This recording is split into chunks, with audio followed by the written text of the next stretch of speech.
and welcome to yet another episode of Stand Up, here every day with you, feeling good, very happy that you are here with me. Michael Cohen is my guest today. Our old friend Micah Cohen stops by. We taped our interview yesterday live in front of everybody on YouTube, Facebook, and now you can hear it if you want to. Jump to 50 minutes. It's 50 minutes into today's show. We had a great conversation, always great when Michael Cohen joins the conversation. Also on today's show, I've got about 10 minutes from our Monday night hangout. It was really interesting and funny when we talked about Luigi Mangione, who everybody is talking about. Some thoughtful, hilarious, interesting, and important observations in that conversation from several listeners. So I've got that for you today. But before that, news and clips, that starts at 19 minutes. And right here at the beginning, as I have every day now, it's called The Good Stuff. About 10 minutes of hopeful, inspiring, happy, often humorous quotes, clips, ideas,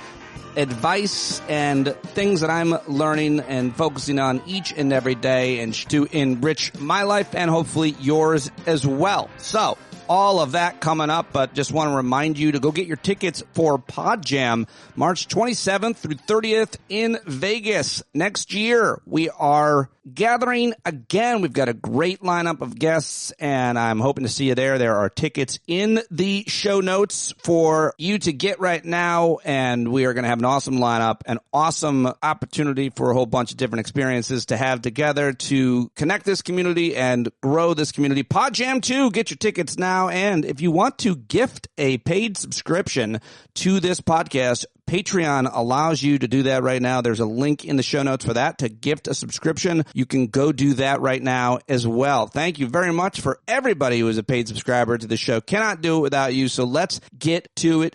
With your good stuff right now, I keep a gratefulness journal, whether it's in my head or I write it down every day, but then I sometimes share some of it publicly here on the podcast or on social media. And yesterday, the best thing I did was go out to lunch with my old friend, Joe Liotta. Joe has been a longtime listener of the show. He's a listener friend, a friend who I made through the show because he's been a longtime listener. Well, Joe is a salesman, traveling sales, works in the dental industry, and he lives in Connecticut. So he's got part of my town in his region. So try to get together with him, I don't know, every couple months or so for lunch, as I do with others. The Sandman, we're due for it. Let's go. But Joe and I had a great time talking about some really interesting, mundane issues like cooking and cleaning. And he's real good at it. We talked about fitness and health and exercise and the future and politics and so much more. I'm really grateful that I got to spend a little over an hour with Joe yesterday, and I always want to ask myself and hope to remind you to ask yourself, what are you grateful for today? From the simplest, most mundane things to big, consequential, important developments as well. I hope that you are in the moment and being grateful for whatever life is sending your way. After all, it is December, and what's good to say about December? We are allowed 11 days away from the shortest day of the year. The darkness really does get to a lot of folks. One thing I started doing again is growing seeds. Well, I've never grown seeds this early because I always grow things under lights and get them ready to plant in the garden. So I usually start in March. But why not grow like lettuce and greens and herbs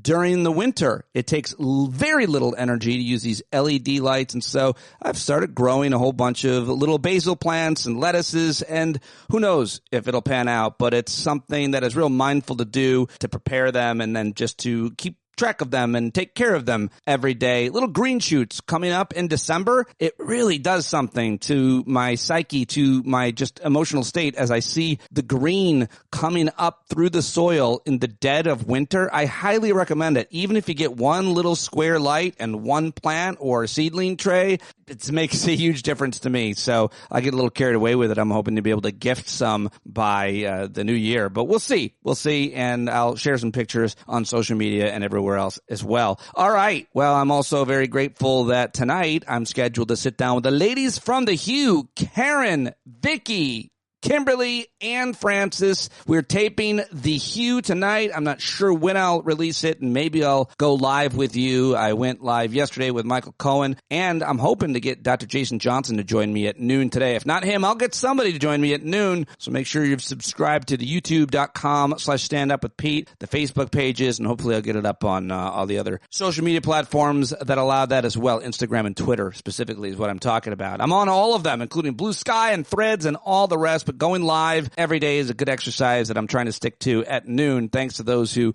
watched and participated in that conversation with your commentary yesterday. But December is here, and December has the clarity and simplicity and silence you need for the best fresh start of your life. That's what I'm trying to do, and I hope that you are seeing it that way to some extent as well. I thought this was a fun quote as we approach winter. For the good stuff, I thought I'd tell you, I hope this winter brings you patience to grow at your own pace, forgiveness for your past mistakes, confidence to conquer uncertainty, gratitude for the people in your life, clarity of what you need and don't, and the courage to step up and evolve. I like that a lot. And I also saw this, which I thought was interesting and thought I would share as part of today's Good Stuff segment. An article at a cool website called positive.news. It's a British website, and these articles by a guy named Daniel Dillon Ray. 10 ways to relate to others and yourself in a positive way this Christmas, because the writer says many people find their relationships and communication efforts come under pressure during Christmas. So they've gathered a whole bunch of tips shared by experts and, guess what, backed by data. We like that here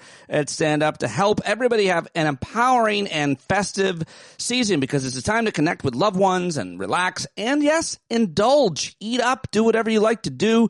But Christmas can be all those things. It can also be a tinsel-strewn hotbed of triggers and stress, too. If you think you're enlightened, to go spend a week with your family, said U.S. spiritual teacher and author Ram Dass. Rather than dreading these challenging aspects of the festive period, there are ways to replace dysfunction and disconnection with empowerment. So here are 10 tips to get you started. I like this. Write your own festive script, because Christmas comes with a whole heap of traditions, but it's empowering to pick and choose only the ones for you. Did you know that in medieval times, a boar's head was served for Christmas Day? And I'm sure we're okay with that dying out. So if you're lucky enough to have time off, you deserve to do what you want. Fancy staying in your pajamas all day, ordering Chinese food, watching back-to-back, whatever show you want, go for it. Number 2, don't go into debt trying to show people that you love them. I think that's pretty straightforward, but if anybody worth having you in your life wants you to place yourself under financial stress just for the sake of Christmas, maybe they're not worth having in your life. I don't know.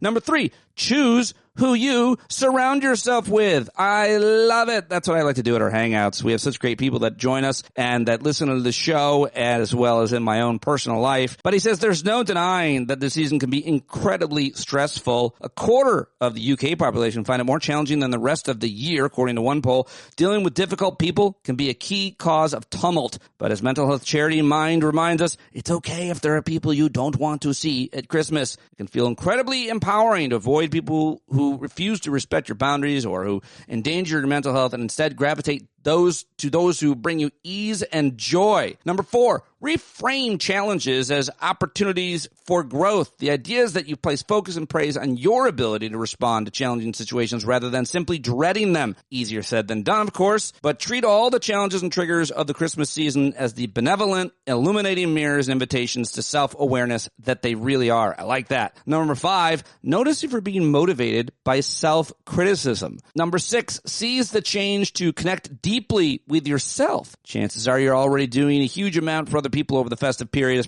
especially if you're a carer or parent to young kids. So try to eke out some time to connect with yourself. The form that takes doesn't matter as much as the intention. Plus, it's been reported that a little solitary time can be vital in recharging your social battery. Number 7, draw boundaries and try your best to stick to them. Be selective about what events you decide to go to, commitments you sign up to. Honor your own out of office and accept that you won't and can't make everyone happy. If you keep trying to make everyone happy, what you might find is the person who is most unhappy is you. Number 8, avoid bumping into your teenage self. What's this one about? Whether it's drawing up the covers of your childhood bedroom, sitting around a well-worn family dinner table, or looking at the decorations that have been hanging since you were small, Christmas offers to draw us into our past like no other season. In this slightly surreal sense of time, can see old habits return, previous frictions emerge, and before you know it, you're bickering with family members and stomping around like a stroppy teenager. You can tell it's a British outlet, stroppy teenager. The family home comes loaded with history, but that doesn't mean we're doomed to repeat the past mistakes that have taken place there. Ooh, I like this. Escape the four walls for a walk or phone a friend to help you get through. And if all else fails, you get to leave again. Hopefully with a bag full of leftovers. Number 9, choose your words as carefully as your gifts. A room full of people who may have drunk too much with differing views, opinions, and relationships can be a recipe for Christmas conflict. A snarky comment here, a passive-aggressive remark there is enough to tip the jollity into antipathy. By choosing words carefully, you can avoid antagonistic or reactive language and help quell any unnecessary escalations. And finally, the number 10 way to relate to others, yourself in a positive way this holiday season. Remember that booze isn't mandatory. Popping corks and cracking cans may have been an integral part of celebrations in your past, but could it be time to switch things up? If you're looking to form a healthy relationship with alcohol this year, DrinkAware has put together a 12-step guide to managing things, and there's a link to DrinkAware. Cutting down what you would put in good company. 3/4 of young people usually celebrate Christmas, for example, won't be drinking alcohol this year. How about that? Well, there are some great ideas from positive.news. I hope you appreciated that. I hope it wasn't too long, but I wanted to share that. I read it and thought it was impactful, and hopefully it makes a difference to you. Also, yesterday on the Good Stuff segment, I mentioned how important meditation is to me, and I played a little clip about it, and I got an email from Terry who suggested that people also consider Kundalini meditation, which is just a different style, a different form. There are all different kinds, but that includes not only mantras, but chanting. It's interesting. I looked it up today, and so she asked me if I would mention that on the podcast. And absolutely, Terry, thank you for that suggestion and everything else that you offer this community. Terry's great. Really appreciate you. And that, no surprise that you're a practitioner, by the way. And finally, for today's good stuff, I want to play for you the in memoriam, the obituary that the PBS NewsHour last night did for one of the most celebrated poets in the United States who died yesterday at 81. Her name is Nikki Giovanni. She was dubbed the Princess of Black Poetry after she published her first collection of poems, Black Feeling, Black Talk, in 1968. She went on to publish more than 30 books, including a memoir that was a finalist for the National Book Award and children's picture book titled Rosa, about the civil rights legend Rosa Parks. Giovanni was a distinguished professor of English at Virginia Tech University, where in the fall of 2005, she removed a student from her introductory creative writing course and reported his disturbing behavior to her department head. That student went on to kill 32 people and wound 17 others in a campus shooting at Virginia Tech, after which Giovanni became a fierce advocate for gun control in 2013. And, well, here is that 5-minute obituary done like nobody else can do it on PBS NewsHour. I thought this was pretty good, and I wanted to share it all with you for today's segment because I think she was the good stuff, and her work lives on forever. Nikki Giovanni, a fierce and lyrical voice whose work illuminated love, liberation, and the unyielding power of self-expression, has died. Tributes are now pouring in from across the country as admirers and friends mourn the passing of a literary legend.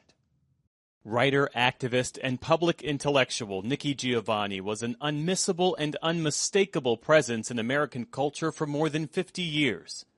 I'm not ashamed of our history because I know there is more to come. Her poetry and prose, published in more than 24 volumes, grappled with race, sex, gender, and politics. And her commitment to fighting injustice inspired generations of Americans from all walks of life. You cannot be afraid. And you cannot be worried about who does and who doesn't like what you do, because there's always somebody's not going to like it. If nobody doesn't like it, something's wrong with it. Born Yolanda Cornelia Giovanni Jr. in 1943, Giovanni grew up in Cincinnati. At 15, she fled a turbulent family life and a father who was abusive to her mother. I shouldn't say this on the radio, I guess, but it was clear that either I was going to kill him or I had to move. And so I decided to move. If I dreamed natural dreams. By the late 1960s, she had again moved to the Northeast, publishing militant, artful poetry that quickly made her a leading figure of the black arts movement, and a fiery feminist counterpoint to the machismo she found in certain pockets of the civil rights movement. In 1971, in a now iconic interview with James Baldwin, Giovanni, then just 28 years old, spoke to the problems she saw in the way some black women were treated in relationships. Why are you going to be truthful with me when you lie to everybody else? You lied when you smiled at that cracker down the job, right? Lie to me, smile. Treat me the same way you would treat him. I can't treat you the way I treat him. You must. Because I've caught the frowns and the anger. He's happy with you. Of course he doesn't know you're unhappy. You grin at him all day long. You come home and I catch hell because I love you.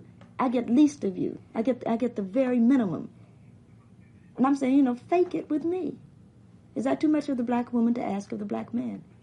For 10 years, so that we can get a child on his feet that says, yeah, father smiled at mother.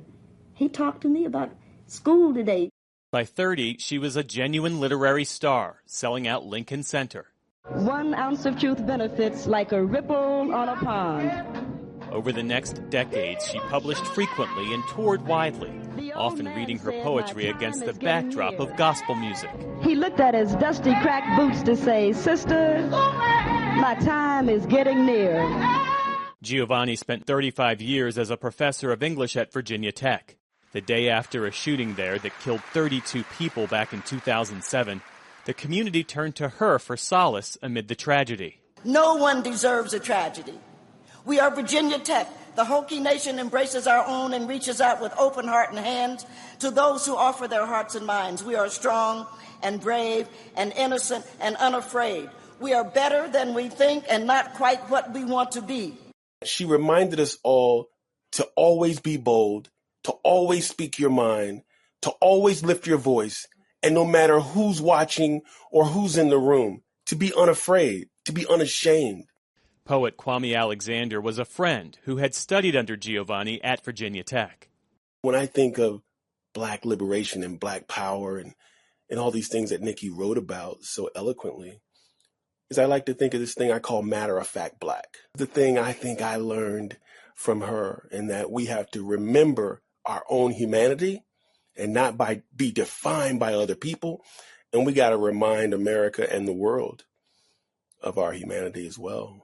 Among a lifetime of accolades, she won an American Book Award and was a 7-time recipient of the NAACP Image Award. And over a career that spanned more than half a century, she remained uncompromisingly herself. What I know is that I will not let the world change me. I think that whatever it is that I have to give, I have some truths to give. I have, there's some laughter. I'm a black woman, and black women, despite all of it, we still find a way to laugh. Giovanni is said to have continued working until her final days. Her final book of poetry, titled The Last Book, is set to be released next year.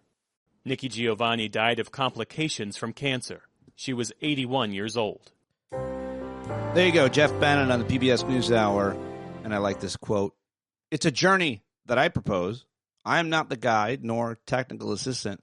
No, I will be your fellow passenger. And man, that is a perfect quote to talk about this show and particularly this segment.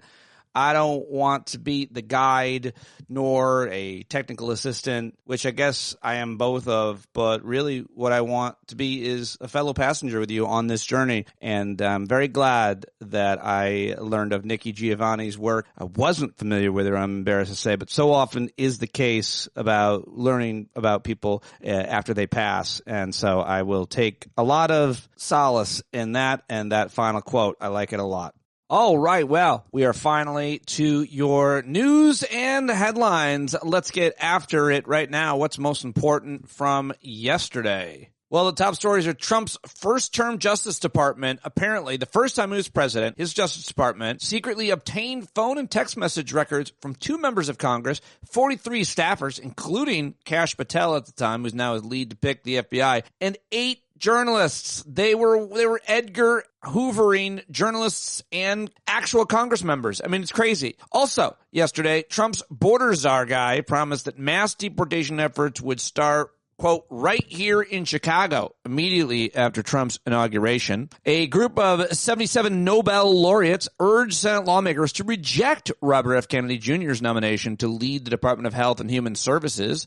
And a brewing battle, by the way, between RFK Jr. and corn syrup could affect a core group of Trump voters, which could be very interesting. There's a story the New York Times about that. New York Attorney General Letitia James denied Trump's request to dismiss the $486 million civil lawsuit against him. Pete Hegseth, Trump's pick for defense secretary, yesterday met with senators, and suddenly his path to confirmation may be getting smoother. Wow. Also, a wildfire roaring in Malibu. A federal judge temporarily denied a $25 billion merger between Kroger and Albertsons, siding with the FTC, which is an important agency which is soon to be plundered, the Federal Trade Commission, over concerns for shoppers and workers. The judge denied that merger, at least for a moment. Federal wildlife officials proposed that monarch butterflies receive protection as a threatened species. Go a little deeper now with the big story yesterday. The suspect, the CEO killing, is now fighting extradition. He's a 26-year-old. You know his name. He's an Italian-American kid, apparently. And he doesn't want to go to New York. He wants to stay in jail in Pennsylvania, where he was arrested at a McDonald's. By the way, did Burger King actually tweet out or something and say they're not snitches because McDonald's told on the kid? Is that real, or did someone hack Burger King? Or are they just trying to get attention? Anyway, authorities are still trying to retrace the steps of the murderer, who they have accused of fatally shooting the alleged murderer, Brian Thompson, the chief executive of United Healthcare. The suspect was found with a 3-page manifesto, which everybody's talking about now, which the health insurance industry was described as parasitic, according to the police. He saw himself as a hero fighting a corrupt health insurance industry, according to authorities in an internal report obtained by the New York Times. The manifesto indicated that he saw the killing as a direct challenge to the healthcare industry's alleged corruption and power games. The police also expressed concern that the attack could inspire violence against similar executives or other extreme behavior. So I don't know if that's going to happen. We cover that a little bit in our conversation. Francis made some good points, and so we'll pick up on that later. But I did think it was interesting. This angle was really interesting that Liz Plank, who's a great writer I follow and support on Substack, writes, I want to focus on a particularly chilling aspect of this story, she says, one that has received far less attention than his abs, which, yes, are unspeakably shredded. It's how America's extreme partisanship is so broken that even Mangione, someone who doesn't fit neatly into any ideological box, is being turned into a partisan cause. Let's take a look at how Fox News is spinning this. On her show, Laura Ingraham drew a gobsmacking contrast between two alleged vigilante killers.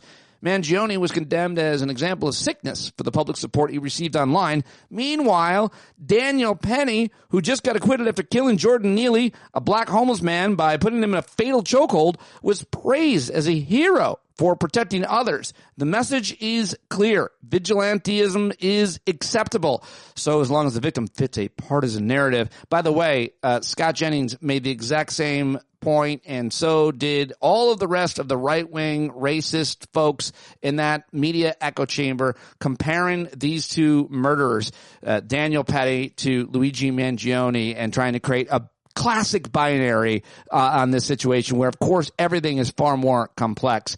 Anyway, the message was clear. Vigilantism is acceptable so long as the victim fits the partisan narrative, she writes. In a rational world, both of these deaths would have been unequivocally condemned. But in partisan America, everything, including murder, becomes a litmus test for which side you're on. And that's exactly the conversation that we touched on coming up at our Hangout on Monday. But Liz Plank concludes by saying, yet Mangione doesn't fit into this binary narrative America insists on. To the chagrin of many extremely online leftists, the hot assassin's social media footprint revealed that he wasn't one of them. In fact, his views suggested something even more divisive than murder. He was a moderate. He followed Alexandria Ocasio-Cortez, but also RFK Jr. He hated capitalism, but admired Elon Musk. He opposed the criminalization of poverty, but was skeptical of DEI initiatives. His feed had all the usual notes of frustration, railing against wokeism, criticizing societal shifts, and bemoaning the decline of traditional values. In short, Mangione represents a growing group of Americans who don't fit into neat partisan boxes, but are united by one thing: anger at a system that is deeply broken. Liz Plank writing in her Substack. And then I would just add not only anger at the system, but then being handed all the wrong reasons and people to blame as opposed to the right ones, which are often more complicated and diverse. People need somebody to blame everything on, or blame, in this case, the broken system on. And maybe there is a problem, but we should be right about what it is. Okay, there you go. That's the scoop on the big hot story about the hot murderer guy. Now let's get to some more important news. Israel said it destroyed Syria's navy yesterday in overnight airstrikes. Israeli troops also conducted hundreds of strikes on military targets since the fall of President Bashar al-Assad on Sunday. They've advanced into Syrian territory for the first time in 50 years. A UN envoy to Syria warned Israel to halt its attacks before igniting a new conflict. The rebel alliance that ousted al-Assad, meantime, is now trying to build a government, but armed groups with competing interests are still fighting for territory and power.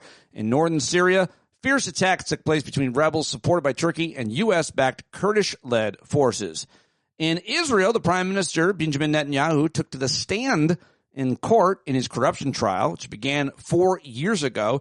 In Taiwan, the country was on high alert after it said China was conducting its largest maritime operations in nearly 3 decades. And now back to Syria news. Bashar al-Assad's whereabouts, the leader of Syria, who escaped somehow to Russia and left a whole bunch of classic cars, his palace to be plundered. I want to plunder a palace someday when a corrupt autocrat deserts or gets murdered. I want to go in and steal some gold bars. Okay, so anyway, Russia is providing sanctuary to Bashar al-Assad, having transported the former Syrian leader there in the, quote, most secure way possible. Yeah, hopefully in the hull of a animal transport plane.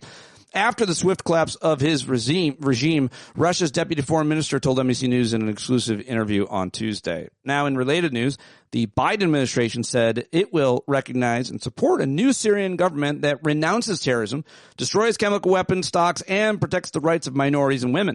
Secretary of State Antony Blinken said in a statement that the U.S. would work with groups in Syria and regional partners to ensure that the transition from President Bashar al-Assad's deposed government runs smoothly. Well, that's all good and well, but Antony Blinken only has a few more weeks on the job before Marco Rubio takes over and taking orders from Donald Trump, who's going to order him probably not to do anything except get me one of those Maseratis that Bashar al-Assad left behind.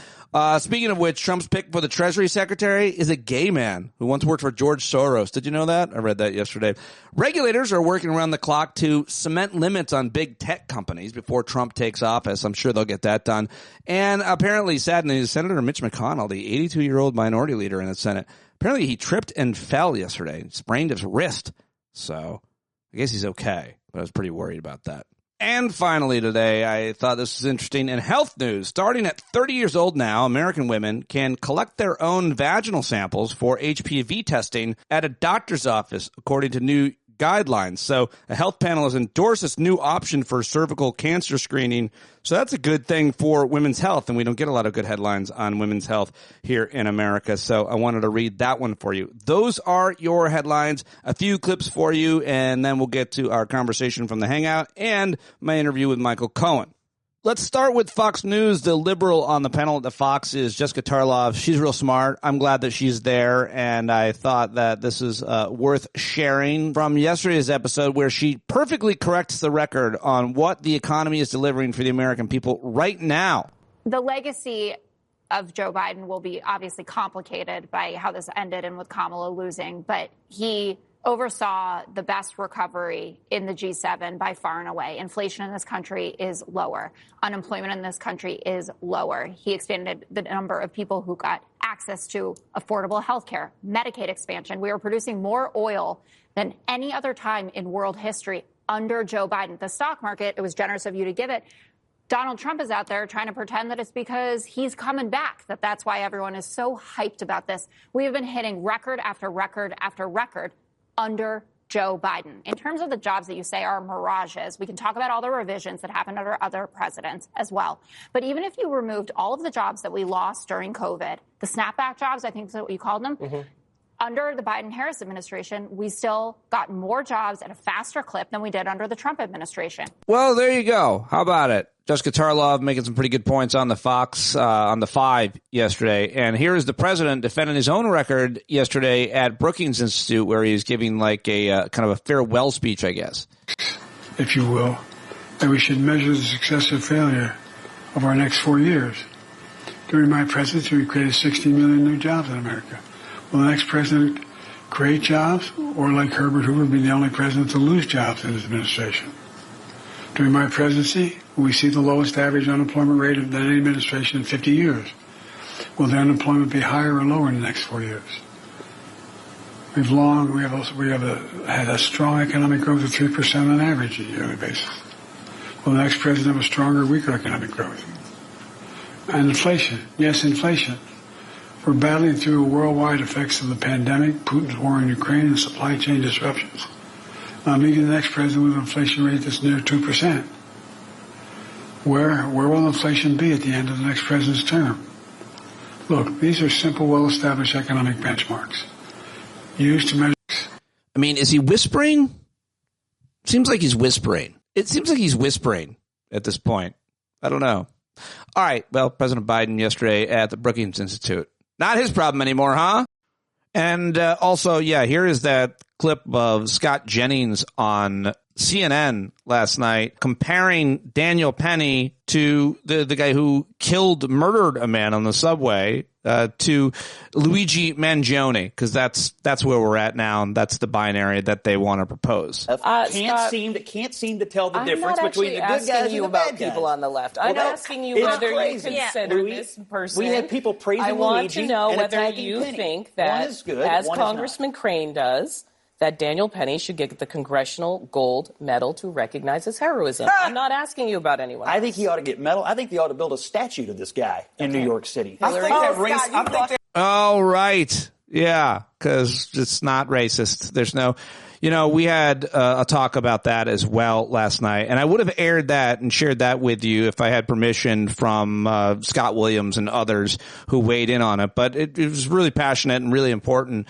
But there's certain things I'll play and certain things I'm not sure without permission. But maybe I'll get it and play it because I thought it was great. We'll talk more about it, I'm sure, at Thursday night's Hangout. All right. Well, we love Trey Crowder, comedian Trey Crowder, and he had another funny 3-minute car rant on the apparent capture of the United Healthcare assassin. So let's turn it over to him because I always love it. Well, it seems everybody's favorite assassin may have been caught, and it turns out he's an attractive spaghetti person named Luigi. What, an Italian hitman? That don't sound right. No, hey, I've been knowing Louis Cope since we was kids, all right? He wouldn't do nothing like that. Come on. Now, there's a lot of burning questions here, maybe the biggest one. Whose damn Nancy Grace ass mamaw didn't get the memo about not turning this guy in? I thought we as a society had tacitly agreed to I am Spartacus this whole situation, right? No, you see this dude at McDonald's, you pay for his McMuffin, give him a sly wink and go about your day, right? If you want to offer a dumpster handy out of solidarity and appreciation, that's fine, but you don't turn him in. Right now, I mean, look, after seeing this guy, he's going to get plenty of those offers either way, right? R.I.P. that prison's inbox. Now, I mean, if Charles Manson's hobo Nazi ass got a bunch of marriage proposals, then this Justice Adonis here is going to have Netflix and ABC working on a true crime version of The Bachelor, but shoo-wee. Now, but even though he is pretty, not everybody's thrilled with his reveal. Like, a lot of people on the left were hoping for a, regular guy with a sick kid and nothing left to lose type situation.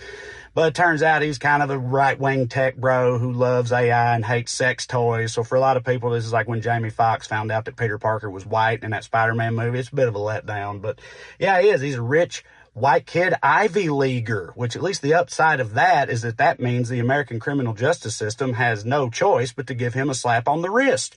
Right? Them's the rules.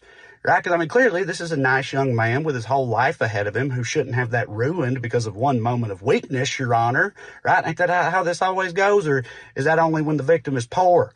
America's got a lot of soul searching to do with this one, y'all. This trial is going to be wild. It's going to be a lot of talk of jury nullification, which that's basically where the jury says, yeah, we know he did that shit, but we're still going to find him not guilty on the grounds of it being totally sweet. Because I feel like that's how most people still feel about this guy, regardless of his background, right? I mean, I think you could argue that him being what he is might make this more impactful. I do. Assuming his motives were injustice, then I think the fact that in this country, even an ultra-privileged white kid can be railroaded by the system hard enough to turn into the goddamn Punisher should illustrate to people just how exclusive the category of overlord really is in America, and further, that every single one of the rest of us should be united in opposition to them. All right? That's why this case is so huge, man, because it shows so clearly how vitally important all that culture war bullshit is to the ruling class, because they know if they don't use that to keep the rest of us distracted and at each other's throats, it won't be long before the blade of a guillotine is at theirs. That's the truth. And now, thanks to our beloved Vinny Vitty Vigilante over here, this country feels closer than ever to realizing that. Well, here's hoping. Love y'all. All right. A great rant by Trey Crowder, and always love those. So let's go from that, though, to our conversation about this from the Monday night hangout. I really enjoyed this, mostly because of the madness, brilliance, and hilarious of Kevin Richburg. But also we hear from Tina and Jim and Vicky and Francis and Megan, I think, in here. And it was great. This is about 10 minutes of our conversation and that part of the conversation the other night. You should join these hangouts because you can hear there's a lot of great voices, smart, funny, and a lot of great questions being asked and answers being proposed. So I always love it. I just love these hangouts. I hope to see you at tomorrow's. But here is that conversation from our Monday night hangout, and then we'll get to my interview with Michael Cohen. Come to me when we get to the my future husband, who's currently in police custody. Yeah, I'm going to pretty much launch into it because I feel like everybody is pretty obsessed with this story. But because it just keeps getting better. Okay. Do you see his take on Japanese culture, Kevin? I have seen his take on everything. Tina, I feel like I'm a stalker / super fan at the moment. Okay, so the guy happens to be a real fascinating modern. Fascinating doesn't even begin to describe. Okay, go ahead, Lou. What have we learned that you are so obsessed with, and does it impact? Right. Will it impact the conversation? The reason is because any one of these characteristics about any one person would be enough to single them out as different from just about everybody in society. If all we knew about him was he was the valedictorian of his class, it'd be like, oh, wow, he was the valedictorian of his class. If all we knew about him was he was a roboticist, people would be like, wow, I can't do robotics. That's like, how many people can do robotics? If people just found out he looked like that and was dumber than a box of hair, but had an 8-pack, we'd be like, wow, look at this kid. He's dumber than a box of hair, but is he dumb? I thought he was smart. He's a valedictorian. No, that's the point I'm trying to make. He's all of these. If the only thing you knew about him was, oh my God, he got a bachelor's and a master's degree in 4 years. I didn't do that in 4 years. That took me longer. Yeah, people in Hollywood are already their scripts are going in. Timothy Chalamet is on call. Well, what are the? He's already been called. What are the conclusions to be drawn as of now? Do you have any about this and the reactions to it? And it does seem he loved reading. He's read like every book. Like he's got a take on almost every book that's ever been written. I have so many takes I can't even begin to bring them all out. And just to get to all seriousness, this is not the person. When you first heard that this guy had been shot, you could have taken 100 guesses at the type of individual it would have turned out to be, and you would never have even gotten close. And I think that there's something really, I don't even know what it is yet, but there's something really not special. I need another word, not unique, undiscovered about why and how we as a society are going to react with all of these qualities about him.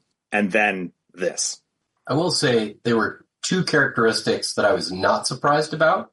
One was he was a fan of the Unabomber, and the other was that when he was arrested, he had a manifesto in his pocket. Those two things I think I would not necessarily be surprised about for someone who randomly shot someone. But everything else, you're right. Why are these assassins throughout history, Jim, Kevin, constantly carrying a manifesto?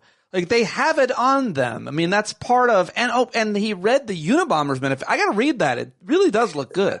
I think that's one thing I read that put that into context with, he had a lot of feelings. He read a lot. So in not just the Unabomber's manifesto, I mean, I've not read the Unabomber's manifesto. I don't know what's in there, but I'll bet money that from what I've heard about it, I probably agree with a lot of it. And I'm not afraid to say that. Yeah. I think a lot. No, I don't think. I think a lot of it makes sense. It's the problem that he was sending bombs in the mail. That was the issue. It wasn't. That was definitely the problem. Yeah. He also had a hair issue, and I don't think the Unabomber had an 8-pack or looked like that. So you're very fired up. He's a very attractive guy, and that's going to that matters a lot in a society that runs almost entirely. Certain aspects of it run almost entirely on looks. Don't tell me that doesn't matter. No, I think if you wanted to cast a folk hero for our time and you were doing a casting call, they wouldn't have written this guy maybe as well as he actually is. For me, it makes me have more disdain for him, Kevin, because he's too attractive to, sure, go after all the poor him. He was so attractive. He always had problems from that. But I am not saying poor anybody. I don't think that he was lacking in any. I just can't. We're going to find out what his medical issue is. We're going to find out what his family's and relatives' medical issues are. And the one thing that if I'm going to predict one thing, I don't think, if you just taking the stuff we know now, I don't think anything that we will learn in the future won't make sense. I think it will all simply continue to slot into. Sorry. Go ahead. Did you kill Karen? Don't kill Karen. I don't think Karen was. I want to know what Karen. I desperately want to know what Karen thinks. I believe she was not talking. And I desperately want to know what Vicky thinks. Desperate. I think Karen is having a private conversation. Who else has reactions to this? And I think that's a really good point. We are going to find out what the motivation for him targeting a healthcare executive. He seemed to. I thought it was funny that one of the takes from the kind of boilerplate reporting that you see on this is he seemed to have a problem with corporate America. Yeah, you think? Like, who doesn't? Including. Since I was summoned. There she is. Actually and I was thinking about this before they showed the picture of him and they identified him because the NYPD put out that he was light-skinned. Well, and he is Italian. Light-skinned. He's Italian. Light-skinned it. That he was light-skinned it. But so this is my thing. And I don't know if any of you can relate to this. I know Karen and Ty and Francis can, is when something like this happens, you're holding your breath and you're going, oh my God, please don't let him be black. Oh, sure. Yeah. Yeah. So for anybody else, do you have that feeling? I mean, so do you non-melanateds go, please don't let him be non-melanated? I think or you just go, eh. Yeah, I think I'll go first. I certainly always felt that way when a terrorist attack occurred. I was hoping it would not be a Muslim person because I didn't want to see other Muslim people be targeted, starting with that. Same thing as what you're saying. And now I think I generally feel like, please don't let it be some left-wing, progressive lunatic. Certainly not like someone who's struggling with their sexual identity or orientation or something like that. I'm usually like, oh, please, because they're so much better at demagoguing one person doing a bad thing than we ever could or we would be. We won't do that. Like, we won't go and say that every Luigi Mangione out there now is going to go commit murder and we need to look out for them. But they're real good at doing that. If one even lightly melanated person does and is even suspected of, the FBI had set him up back in the day. They'd give him everything they need. They're like, come here, Abdul. And the kid's like, I don't want any trouble. Like, no, come here. We're good friends. And then next thing you know, the guy's the fucking bomber. Like, I didn't even want to do that. The guy made me one. He works. That's a fun game. What game is what part of his background that we already know or could suspect is the right going to cling on to? Well, I haven't read books. I haven't paid much attention to it. Yeah, absolutely. Highly educated. Educated, yeah. You know what? Bring that one. I'm ready for that one. I'm ready for them to go out whole hog against the educated. I saw Ivy League. Yeah, it's the Ivy League thing. Yeah, elite. Go for that one too. Elites. I'm ready for that one. The elites. Yeah, roboticist. Let's have him go after robotics. It's a weird one though because he's an elite killing an elite. Is that what it looks like? I'm interested in this conversation about what's the right or what is the reaction to it. And I'm most interested in what, if anything, happens vis-a-vis healthcare. I mean, this doesn't change anything. I feel weird that people are saying Wendell Potter and Jonathan Cohen were on MSNBC. I watched a segment with them. They're like, yeah, this could actually, create more of a conversation. I don't think executives are worried about getting killed. I think that's. Yeah, they are. We had that at work today. They have. I'm and sure we they had the head of security gave a whole 5-minute speech about our safety precautions and what we're doing to make sure that CEOs are protected, our CEO is protected, that we're protected as just your run-of-the-mill individuals that work there. Yeah. But the difference is, are they doubling down on protection that they already had for their most valued members? They already have insurance policies on their C-suite executives' lives, like life insurance. If they die, they take out policies on them, for God's sake. Now, we know that they have personal security in many ways, so they're going to just be more secure. But my point is, does anybody really think that a guy assassinating the CEO of United Healthcare, the most disdained arguably company in America, is going to change anything about our access, quality, and affordability of health insurance, much less healthcare in America? No, but nothing was going to do that before, and no one was willing to have a conversation about it until he shot that guy. Fair? Yeah. That's true. That's a true statement. You're true. And Blue Cross scrubbed their About page, removing the names of their C-suite folks. So, and there was conversation at my office with IT today about removing some of the About information because, when a company's publicly traded, when they're having shareholder meetings and all of that, that's all public knowledge. So there's some conversation about, should we be doing that? Yeah. I think you should scrub your About page. I did scrub it. I bet you did. But I feel bad for the Mangionis. So for every Mangione, Chuck, all of his grandkids, I'm worried about them. If you want to know that information, there's something called the Wayback Machine, which is the Internet Archive. And if you know about the Internet Archive, you can go back and find who those C-suite people are and other things. So it's going to possibly have an effect on the whole Internet if they want to try to scrub everything. And that's bad. Not to mention SEC disclosures and insider lists and all the rest of it, right? I mean, those are actually backed by law. Tax forms. They're going to have to start changing their behavior. Yeah, that's all interesting points. It's also getting back to young Mangione. He is a real smart guy. He gets away from the scene of the crime, gets all the way to Pennsylvania. Apparently, did he have of course, Carrie has a Chuck Mangione album. Apparently he made his own gun. He did everything he could seemingly to get away with it, except that he kept the gun and he had a manifesto. And he had a manifesto on him. So did he want to get caught, maybe? Yes. He did. Well, then why did he run? He may be smarter than all of us. Why did he run? If this goes into a 3rd, 4th, or 5th chapter where we find out that he actually is intelligent enough to have put in a couple weird back doors or trip ups for the police that a lawyer could use in the future, that what he wants is some sort of big flashy trial where his end game this is highly unlikely, but it would make for fantastic television and a movie, probably better than most movies we get. If his end game was actually get away with it through the justice system. All right. And public sounds like opinion. Law-Abiding Citizen. Say again? He already did that movie. Law-Abiding Citizen. I'm writing that down, France. Yeah.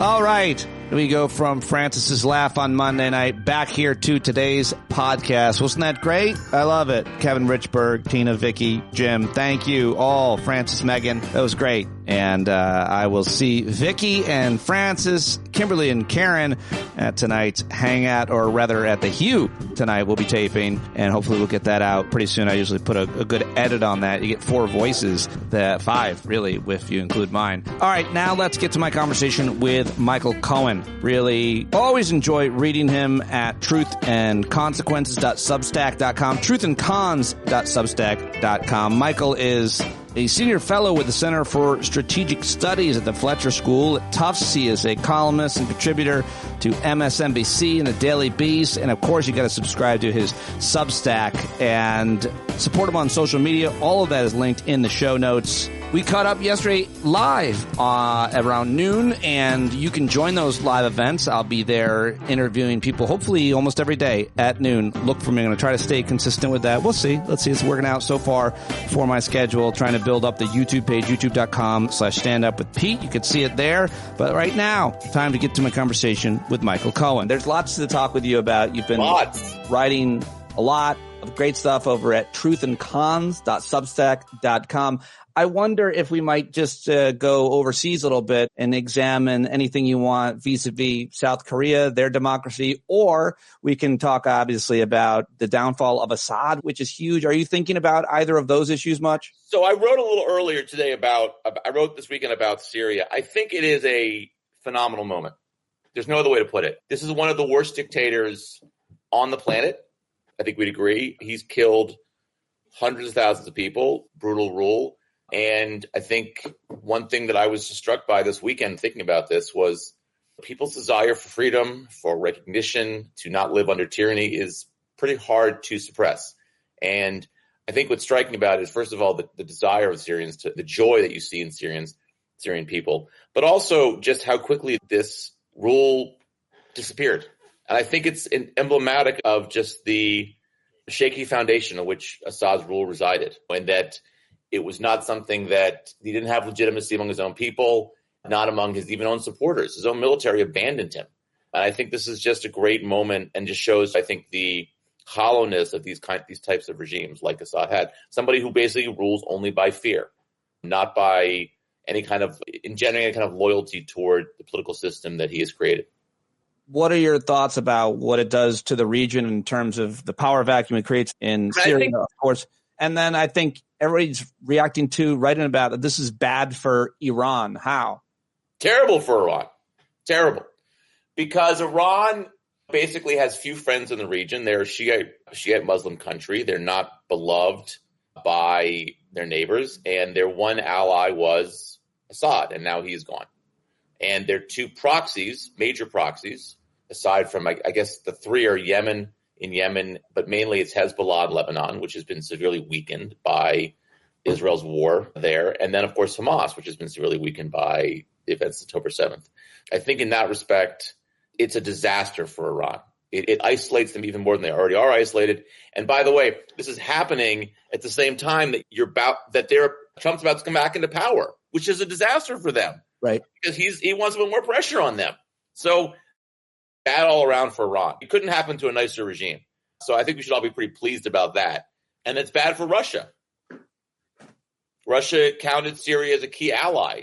Yeah. The naval base there at Tartus is one of the ways that they were able to project power in the Middle East. That we don't know what's going to happen with that naval base, but they certainly aren't going to have an ally in Assad anymore. For the worst countries in the world, this is a disaster. And so I think we should take some pleasure in that. What about, just wondering your thoughts on the incoming Trump 2, the criminal administration? What are they going to do vis-a-vis Ukraine? He's been fairly, quiet about it. He's clearly talking to Putin. He's talking to Zelensky. What can be done? Good question. I don't know. Yeah, I wish I had a better answer than that. Yeah.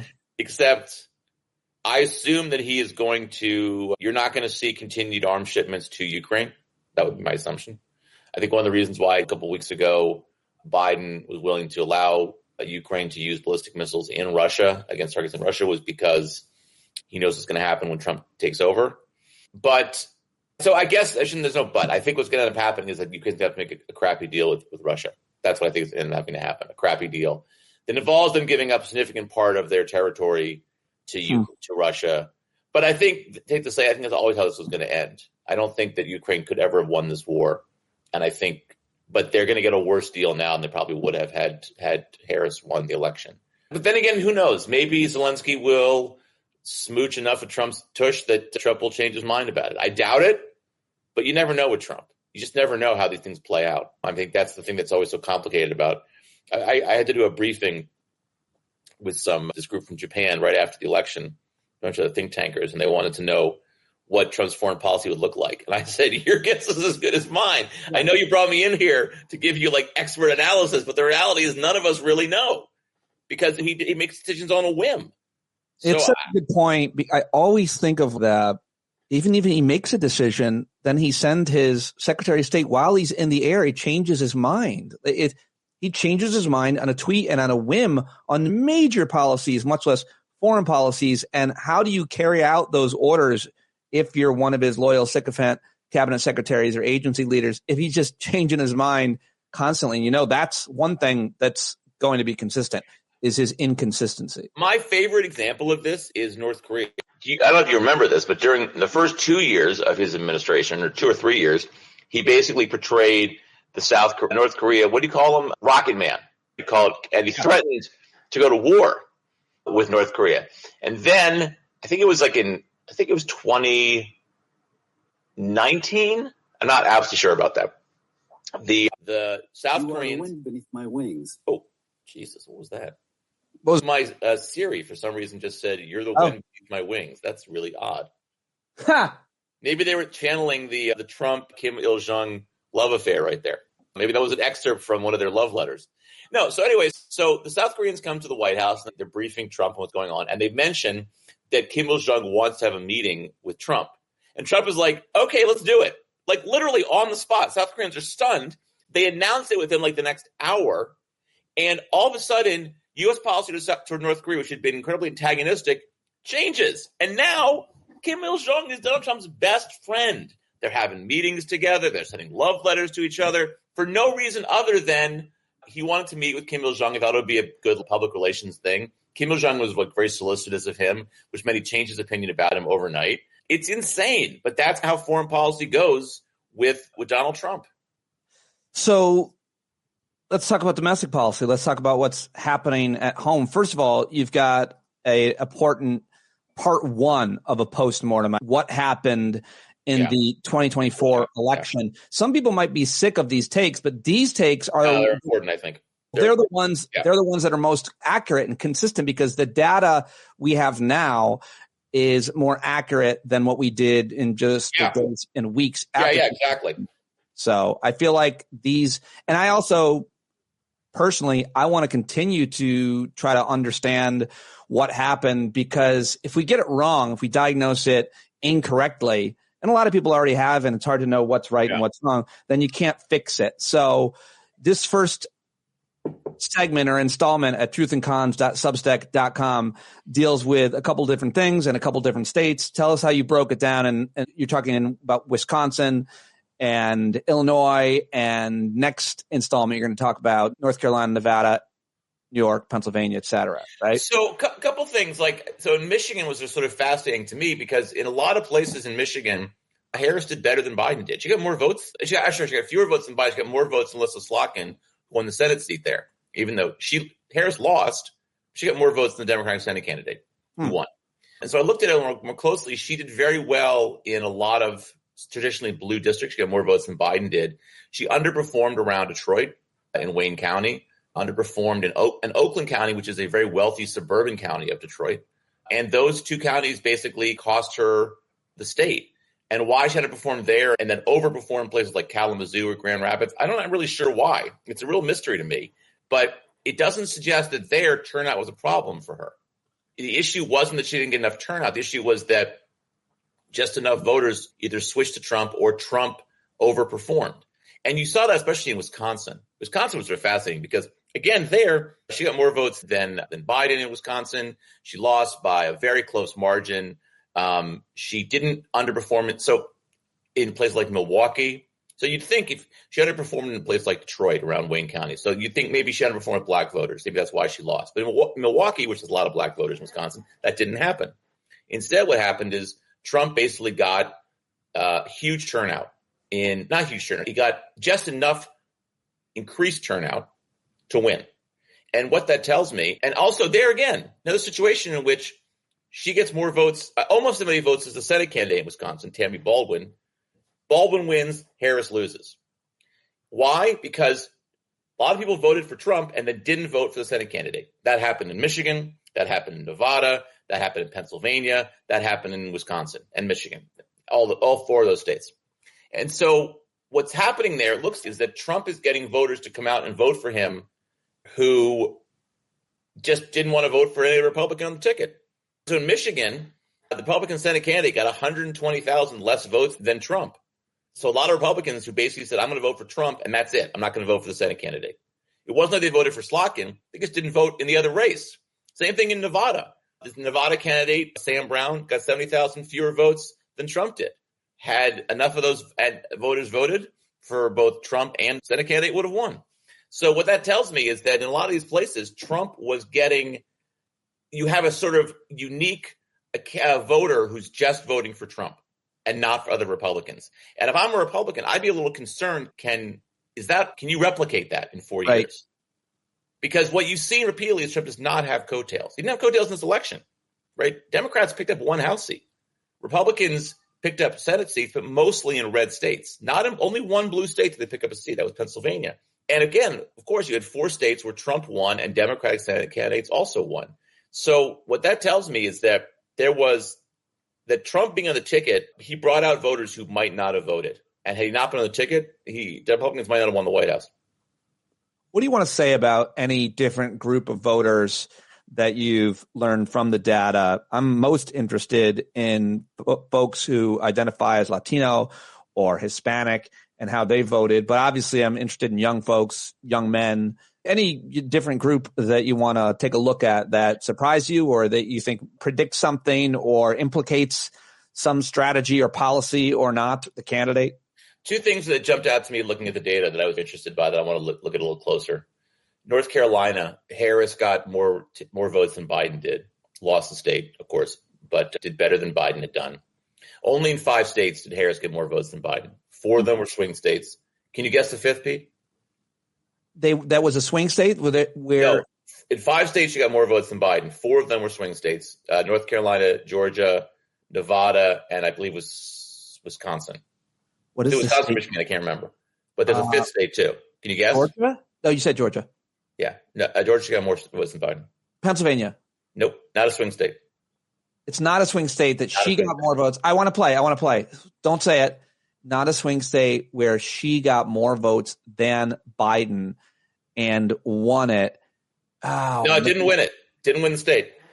Did not win the state. I'm giving you a hint. A state she got more votes than Biden, but did not win it. Give me one more hint. It's a red state. Montana. Close. Idaho.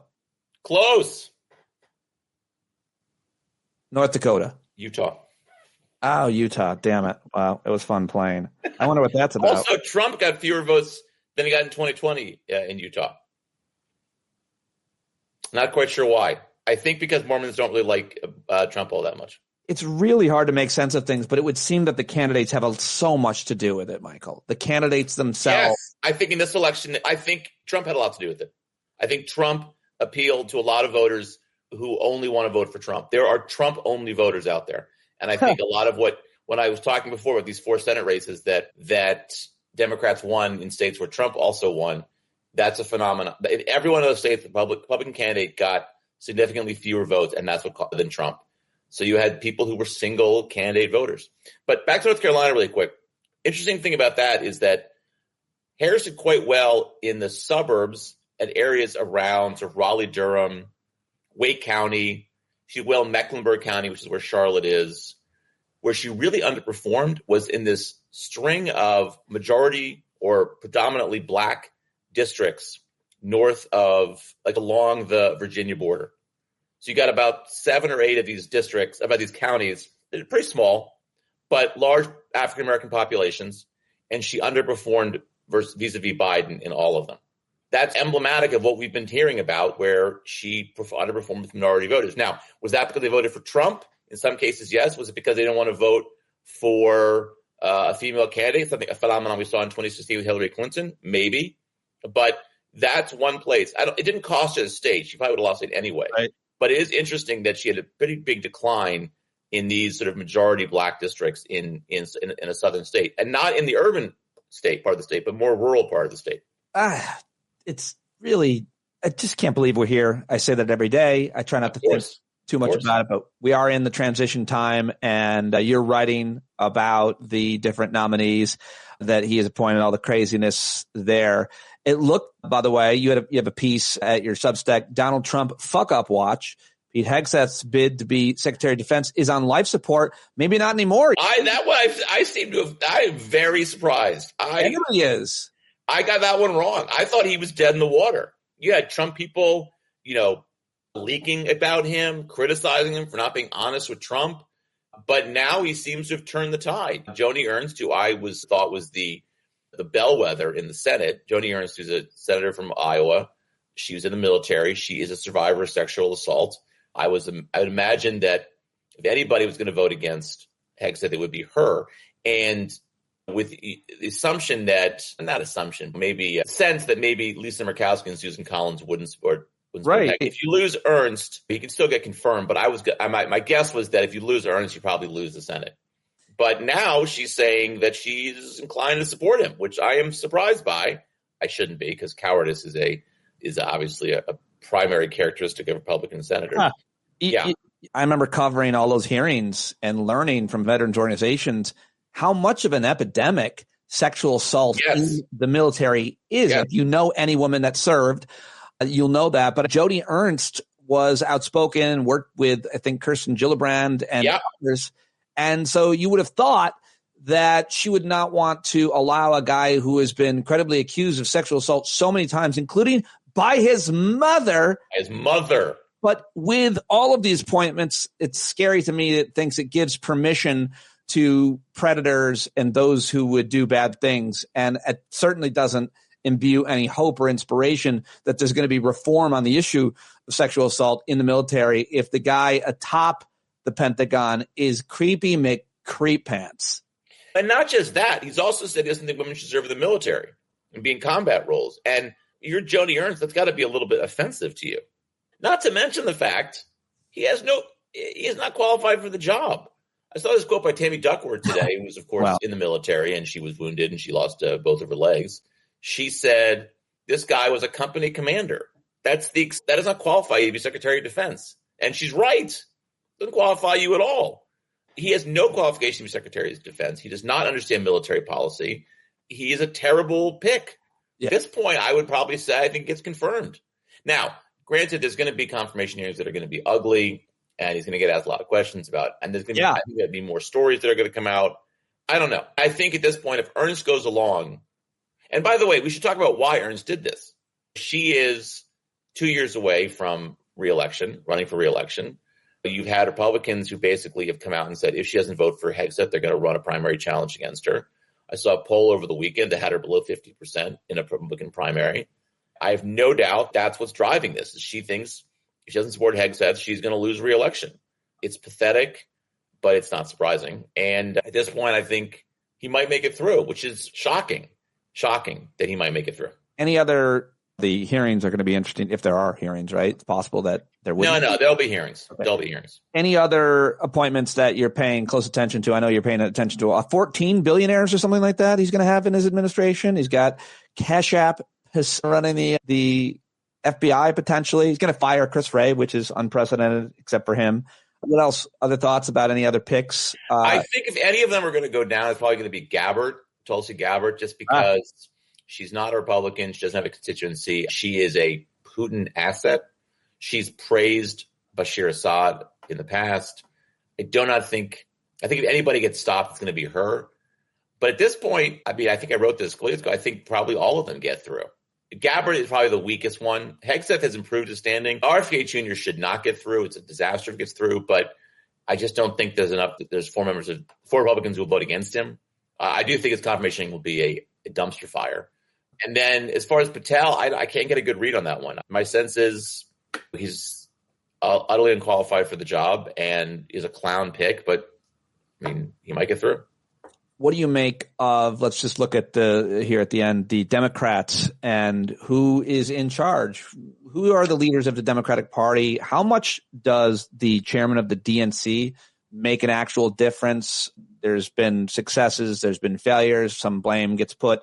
I don't know who to blame. Ben Wickler is out there running for the position. Everybody seems to love that guy from Wisconsin. I don't really understand what that role is, but whether it be the DNC or in Congress, the House or the Senate, can't believe Chuck Schumer's still the leader of the Senate. Who's Why? the leader? Schumer's good. You think Chuck Schumer's good? Yeah. Because I feel like he's a great strategist and a really smart guy, but I feel like the only thing that matters today is media and messaging. And I just don't think he's great at messaging. And I'm a bit of an ageist in general and an anti-Semite. They're talking about AOC in charge of the oversight hearing committee, and I could just think of she'd be the ranking member. She'd be the ranking minority member. That's what I meant. So I don't know. Just in terms of the questions about leadership. My thing on Schumer is that I think people underappreciate how good a majority leader he's been. When he was minority leader in Trump's first term, they did a very effective job, I thought, of keeping his caucus together. Yeah. The messaging against the tax cut bill was very effective. The tax cut bill was very unpopular. I think there is something, and I know you're joking about it being anti-Semitic, I know you're joking about that, obviously, but there's something weird about the way that Nancy Pelosi is venerated as though she walks on water. And Chuck Schumer, who kept that Senate caucus together very effectively, who basically led the Democrats to take back the Senate in 2020 and to hold it in 2022, gets no credit whatsoever. And I'm not saying it's anti-Semitic, but there's something really weird to me about, I think maybe it's because liberals don't really like Schumer. Probably. Yeah, probably. And there might be some semblance of anti-Semitism. I don't know. I'm just for something. It's weird how people don't like him. He's been a very effective leader in the Senate. It's the Senate and obviously the House are much different bodies and they work differently, and it's hard to get everybody on the same page in either. And the rules are different, but I don't know. I'm just looking for something shiny and new. Was shiny anti-Semitic? I'm sorry. I'm just looking for something younger. That's a different prejudice, actually, Pete. Oh, it is? I think so. I've got them all. Hold on. You have your list? You have your list? I've got a whole list. So what else do you want to say about leadership? Is there anybody that you think should step up, or how much does it matter? Who's the current leader of the DNC? It's a guy named Jamie Harrison, isn't it? Jamie Harrison. What do you think he did? Was he an effective DNC chairman? There was this criticism that he was like bad on social media, and I don't. It doesn't matter. I don't know that it matters all that much, to be honest. Got it. Okay. Wickler, look. A lot of credit to Howard Dean when he was in charge. His 50-state strategy, as opposed to that's not why Democrats took back the House in 2006. It was because Bush was a terrible president, and because the House was a disaster. And second term midterms are always bad for incumbent parties. Look, I think that Wickler. Look, he just seemed to do a very good job in Wisconsin. That was the closest of all the swing states, was Wisconsin. And I don't think you can argue that turnout was the problem there for Democrats. And Democrats did well in that very big state Supreme Court race. He seems like he did a good job there. I think the person in North Carolina, whose name I cannot remember, deserves a lot of credit too. North Carolina is like this really weird story no one talks about. That okay, so Trump won it, sure. Democrats won a whole host of statewide races, and they undid the Republicans' filibuster-proof majority in the state assembly. North Carolina is one of the least democratic states in America. And Republicans have basically jerry-rigged the system so that they are able to maintain control. And yet Democrats won the governor's race, the lieutenant governor's race. I think they won attorney general. They won a bunch of statewide races. That's actually one of the great stories about this campaign and about this election that no one wants to talk about, that Democrats lost the presidential race, obviously, and that's bad. And they lost the Senate. That's bad. I didn't take the House. That's bad. But when you consider there was a almost 6-point shift in the popular vote from 2020 to 2024 toward Trump against Democrats, you'd expect the Democrats would have done worse down ballot than they did. Yeah. And they picked up a seat in the House. They won in New York and California. Something like 40% of the drop-off in turnout for Democrats came in those two states. You had Trump do very well in New York City. And yet Democrats picked up 3 seats in New York State and 3 seats in California. And On the Senate side, again, I make this point earlier, but they lost 4 seats. 3 of those were in red states: Montana, Ohio, West Virginia, and then Pennsylvania, which Casey lost by, I think, 18,000 votes, really small margin. But they won a bunch. They won every other close race. And even the state legislature races, Republicans picked up seats, but I think it was like 50 or 60 out of 4,000 or something. It was a very small number. You could make the case that Democrats did better than they should have, considering how well Trump did. Trump, that kind of victory, that kind of 6-point shift, you'd expect that there'd be some coattails. And you didn't see it. The House is fascinating. You didn't see it. You expect Republicans to pick up more seats in the House.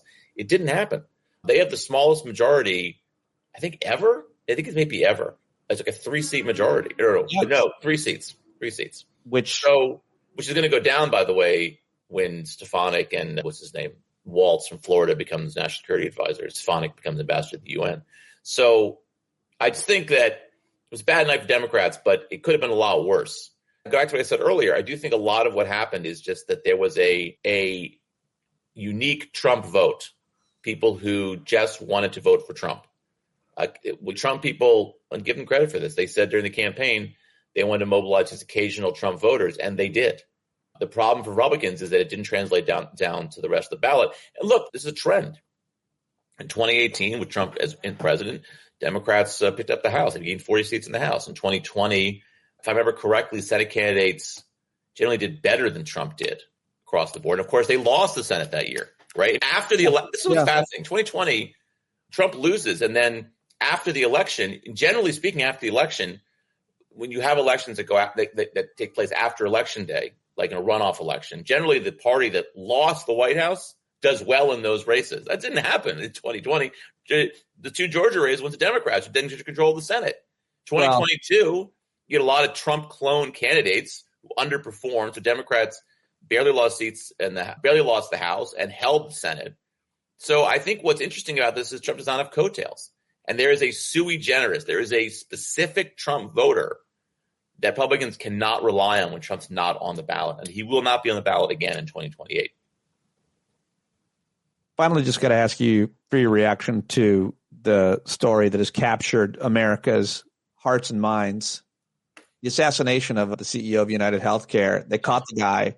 Yeah. What does it say about America's healthcare system that people are so gleeful? And what, if anything, does it change? I feel like a lot of smart people I've been reading are saying this could mean something.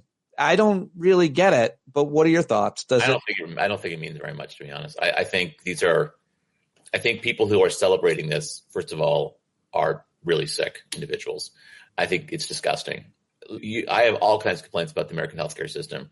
It does not lead me to believe that CEOs of health insurance companies should be assassinated on the street in New York City. If you do think that there's something wrong with you, I'll just be out there. I'll just say that's the first thing. The second thing is that I think the people were celebrating that you think there's something wrong with you. Yeah. This guy he had 2 kids. He was, from everything I've read, he was a good guy.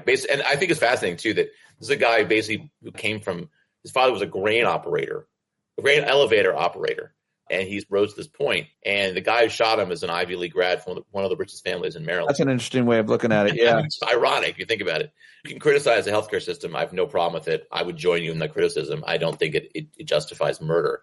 And so I do think people who are celebrating this are people who, I think they are a minority. I think they're a loud minority.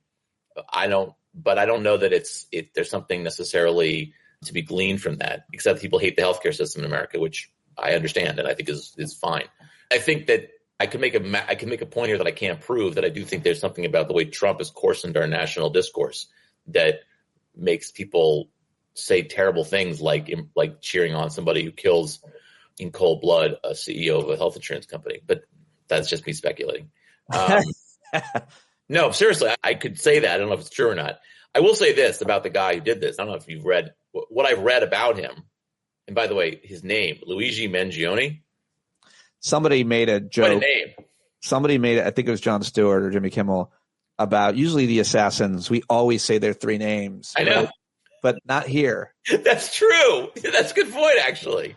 You always say the 3 names, right? Lee Harvey Oswald, right? It's always 3 names. Always, yeah.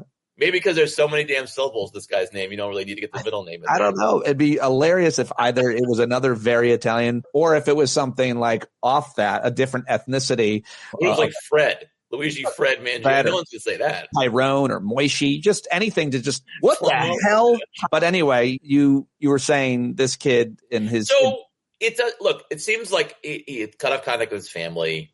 Apparently, he was making some rather conspiratorial comments in court yesterday. This is complete speculation on my part, so I'm going to caveat it by saying that. But I do wonder if this is someone who had just a psychotic break of some sort. This feels like really psychotic behavior that maybe was brought about by some sort of mental illness of some sort. Yeah. And I don't know. I just think so often these individuals that act out for a cause of any sort, you can almost always trace it back to 1, 2, or 3, but usually even one commentator. There are so many, there's so much blood on the hands of like Bill O'Reilly. That's and interesting. Tucker Carlson. People get really radicalized. Yeah, sure. They trust these voices so much. I think that I have a lot of credibility, but I just never exaggerated just through my guests, really. But the idea that someone would believe that I would say something that would give them to act other than just to stand up to do something, I guess that could infer that you should go kill somebody. I think it's that, but I think it's also that like these are people. Like, if I'm right about this, maybe this is someone who's schizophrenic. Maybe he read something that drove him to a certain place. Now, apparently, he had some kind of back surgery that caused a great deal of pain that led him. That may have been why he wanted to kill the CEO of a health insurance company. But it's interesting. I guess he wrote a positive review of the Unabomber's manifesto. Yeah. There's another sociopath for you. His manifesto is pretty good. He was right about a lot of stuff. He just shouldn't have been a violent. He definitely took it in the wrong direction. I just think that, look, I don't know. It's a horrible story. And I think that, and I also love, this is what gets me crazy, is that as soon as the killer's name comes out, everyone else will see like where he voted, who he voted for, did he give campaign contributions, was he Democrat or Republican, as if these things can be so easily categorized as he's a Democrat, he's a Republican. The guy who shot at Trump, and no one talks about this, was basically, from what I can tell, was a Republican. He was also held some progressive views as well. He was also, it looks like look, these people are crazy. You just brace yourself to do something like this. You have to be a crazy person to shoot someone on the street like that. You brace yourself that the person isn't on your team in any way, shape, or form. Or you can say they're on the other team, so I can attack them now. Yeah. That's the tribalism. That's who we are. We've had mass shootings and shootings in America for a very long time. I don't remember that it being people so quick to blame one political party. And look, the Republicans did this more than anybody else. They did this. That's been going on for a long time. You're saying I feel like it's more recent. Maybe the last one we didn't do that to was the first one, like Columbine, and then eventually we did an entire book with Hinckley. No one with Hinckley was like, "Oh, he's a Democrat." I'm serious. But that's because it so quickly came out that his motive was to impress Jodie Foster. You're like, it wouldn't have mattered if it happened today. People would immediately would look at who he voted for, or you'd be able to, you can get a lot more information on a person because we all have this footprint online of things that we've liked. Oh my God, he liked puppies and cats. How does that categorize him? All right, well, obviously a sociopath. If that's, I'll let you go. I appreciate you joining me for this live experiment. Thank you to everybody who watched and commented. It's great to get your comments. Kim Nyborg made many comments, and my favorite one was, "I'm glad the dads aren't fighting anymore." Michael and I, we were. Oh, come on! Nothing but love. Nothing but love for Pete. Come on. Listen, I tell you guys a quick story, and this is true. My kid, my youngest, ruined Pete's pool. It's a true story. Yeah, he just poked a hole in it, and Pete somehow forgave me for that. Whatever happens. You know, it all happens. We all forgive each other. Terrible things happen. To be fair, you didn't know that it had happened, and I didn't. I knew. And I actually encouraged him to do it. It was a subtle tear in the liner, or 19 tears they took the skimmer, the pole, and just jammed it into the ground. Well, look, Pete, I think it's your fault for letting me use your pool and letting my kids use your pool. I think it was your fault, really. And I'd do it again. Thank you very much. I remember you said that. There you go. Appreciate you, sir. Thank you, sir. Ending stream. Thanks for watching, everybody. Listen to it on tomorrow's podcast. More importantly, go subscribe to Michael's Substack, truthandcons.substack.com. Thanks, pal. Thank you, sir. Have a good one. Yeah, there he goes, Michael Cohen, everybody. Check him out at the show notes. You can find everything that is all things Michael Cohen, specifically his Substack, truthandcons.substack.com. Thanks to those of you who are watching live, and I hope you'll watch today live. Hopefully I'll get Dr. Jason Johnson or somebody else on that hour. And so go to youtube.com/standuppete. Write a rating and review of this podcast. Tell your friends about it. Gift a subscription. Go to patreon.com/Pete Dominic right now to upgrade your subscription to pay more for a little holiday bonus, little holiday gift if you want to give. Hey, that's fine with me. And very grateful to you for it. All right, that's it. That's all. John Carroll is singer-songwriter, writes all the music. Go to johncarroll.org to buy it. Pay for this music that you hear every day if you haven't already. Give him $3 or $5 or $100, whatever you want. Give it to him, as you have been so generous with me. That's it. I'll talk to you tomorrow. Thank you very much for joining me today. Thank you, bumblebees.